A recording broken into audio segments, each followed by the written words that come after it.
Assalomu alaykum, hurmatli televizor ko'rguvchilar. Yaxshimsizlar? Dunyo Uyg'ur qurultiyi tor televiziyasining kunlik xabarlar programmasiga xush keldinglar. Men Iftixor Abdurshid. Juma kuningizga muborak bo'lsin. Hurmatli ko'ruvchilar, tövəndə diqqətinizlər kunlik xabarlar programmamızın təfsilatı bo'lsin. Birleşken Devletler Teşkilatı'nın alaydı tertibi ve münasebetlik organlarının qayta agahlandırışlarına qarmay, Xitay hükümetinin Şarkı Türkistan'da Uyghur halkıga qarşı elib bargan qırğınçılık ve insaniyet qarşı cinayetleri davamlaşmakta. Şundaqla xalqara jamiyatning keskin hareket qo'llanmasligi bu jinayetlarning davomlashishiga töhfə qo'shyapti.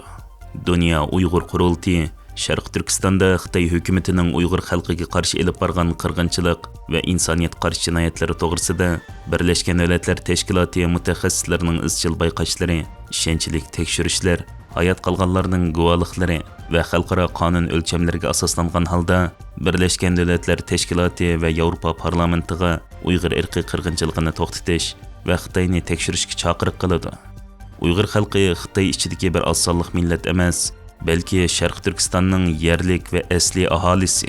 Tarixda Sharq Turkistonda Uyghur milleti siyosiy ve medeniyet jihatdan o'zini o'zi boshqarib kelgan ve bir davlat sifatida mavjudligini saqlab kelgan edi. Shundaqla yaqin tarixda dunyodagi millatlarning o'z taqdirini o'z belgilash to'lqini ko'tarilganda Uyghur xalqi ikki qatim 1933 ve 1944 Sharq Turkiston Cumhuriyetlerini qurib, xalqaro qonuniy tartib bo'yicha o'z taqdirini o'z belgilash orzusini aniq ifodalagan edi. Bu sebepten hozirgi Sharq Turkistonda yuz berayotgan bu qirg'inchilik hargizmi Xitoyning ishki boshqarish masalasi deb emas, balki mustamlikachilik, ishg'ol va uningdan keyingi sistemlik bostirishning natijasi deb tushunish kerak.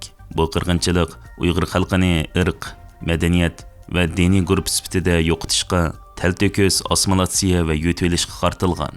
BDT mutaxassislari keng ko'lamda va sistemlik qirg'inchilik, assimilyatsiya va bostirishlarni xotirlagan bo'lib, buning ichida Uyg'ur xalqini nishon qilgan davlat tarafidan atalmish namoratlikni yo'qotish va eshinchi emgak kuchini yo'tkash programmalari bo'yicha majburiy emgak silish, xohlagancha tutib turish, majburiy g'oyib qilib etish va kollektiv chetib jazolash, ommaviy nazorat qilish, siyosiy ta'lim-tarbiya va din va so'z erkinligini cheklash, oilani majburiy ayirib etish, madaniyat va diniy meroslarni vayron qilish va Uyg'ur tilini bostirish, qadimiy tuproqlaridan majburiy ko'chirish va an'anaviy turmushini vayron qilish, bolalarni oilasidan ayirib etish, ayollarga qarata tug'mas qilib etish va aniq bo'lmagan tibbiy tadqiqotlar uchun tajriba buyum sifatida ishiltish, qiyin qistoq qatorliqlar bo'lib, bu qilmishlar Rim nizomnomasi va qirg'inchilik jinoyatining oldini olish va jazolash to'g'risidagi ahdnomada belgilangan insoniyat qarshi jinoyat va qirg'inchilik qonuniga uyg'un keladi.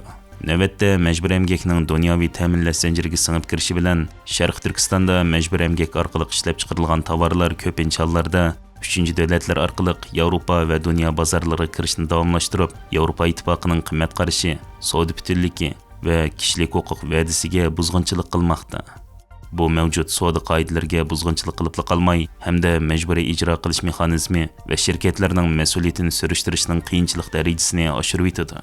Sharq Turkistonda yuz berayotgan eng og'ir kishilik huquq krizisi va davomli harakatsizlik qirg'inchiligini normallashtirish va xalqaro qonunning asosini buzish xavfini keltirib chiqaradi. Shundaqla bu hargizmi Xitoyning ishki ishi emas, aksincha xalqaro sistemaning ishonchlikligi, butunligi va axloqiy nufuzining siniqi bo'lib, diplomatik jimjitlikning davomlashishi va yetarli harakatning bo'lmasligi qirg'inchilikning davomlashishiga va xalqaro qonunning ishonchligligiga ta'sir ko'rsatmoqda. Bu Birleşken Devletler Teşkilatı ve Yevropa Parlamentidan derhal konkret harakat talab qiladi. Uyg'ur xalqiga qarshi qirg'inchilik to'xtatilishi kerak. Bu munosabat bilan Dünya Uyg'ur qurultiyi yuqoridagilarni nazarda tutib, Birleşken Devletler Teşkilatı, Yevropa ittifoqi va a'zo davlatlardan tovankilarni talab qiladi. Birinchi, Birleşken Devletler Teşkilatı kishilik huquq mexanizmi, jurnalistlar va xalqaro kuzatuvchilarning Sharq Turkistonga cheklimisiz mustaqil kirishini talab qilish. İkinci, Uyghur xalqiga qarshi qilingan jinoyatlarni rasmiy qirg'inchilik deb e'tirof qilish. Uchinchi, bu jinoyatlarni tekshirish va xotirlash uchun mustaqil javobgarlik mexanizmini qurish. To'rtinchi, Birleşken Devletler Teşkilatı va Yevropa ittifoqi organlari a'zo davlatlarni xalqaro organlar bilan moslashib, barliq qonuniy va diplomatik yo'llar orqali umumyuzlik huquq orqali javobgarligini surishtirishga mas'ul shaxslar va organlarning xalqaro qonun bo'yicha javobgarlik tortilishiga kapolatlik qilish. 5. Mecbur emgak va qirg'inchilikqa chetishliq tovarlarning dunyo bozori va Yevropa ittifoqi ishki bozoriga kirishining oldini olish uchun majburiy va umumyuzlik tadbirlarni qo'llanishga, jumladan tamojna kontrolini kuchaytirish va texnik kuchlik tekshirish qonunlarini yo'l qo'yish, oldini olish uchun majburlash xarakterlik savdo tadbirlarini qo'llanish va ijro qilish. 6. Yevropa ittifoqiga tabi barliq shirkatlar va mablag' solg'uvchilarni BDTning savdo va kishilik huquq yetakchi prinsiplariga asosan kuchli kishilik huquqni tekshirishga va majburiy emgak bilan munosabatli ta'minlash zanjiridan darhol ayrilish. 7. Xalqaro qonun prinsiplariga asosan Uyg'ur xalqining o'z taqdirini o'zi belgilash huquqini jazmlashtirish va ilgari surish.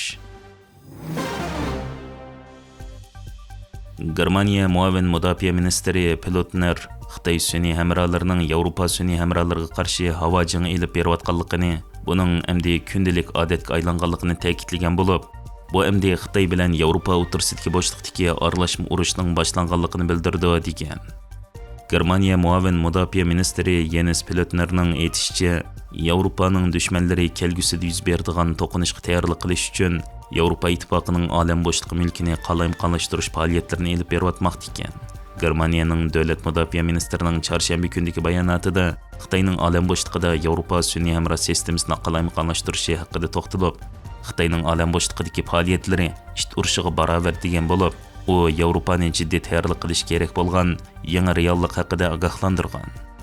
Jens Pilotner Bryusselda o'tkazilgan Yevropa olam bo'shliqi yig'inida Yevropani ogohlantirib mundaq degan: Rossiya shundaqla Xitoy taraqqiy qilyotidi, sinoq qilyotidi, ba'zi ahvollarda qarshi olam bo'shliq iqtidorini ishlatyotidi. Bular olam bo'shliq sistemalarini rad qilish, tövelletish, qalayimqonlashtirish, aldamchilik qilish yoki vayron qilish uchun loyihalangan. Germaniya va Yevropa olam bo'shliqi mulki bugundan boshlab qasddan aralashishga uchrayotidi va biz buni kunda ko'zlayapmiz.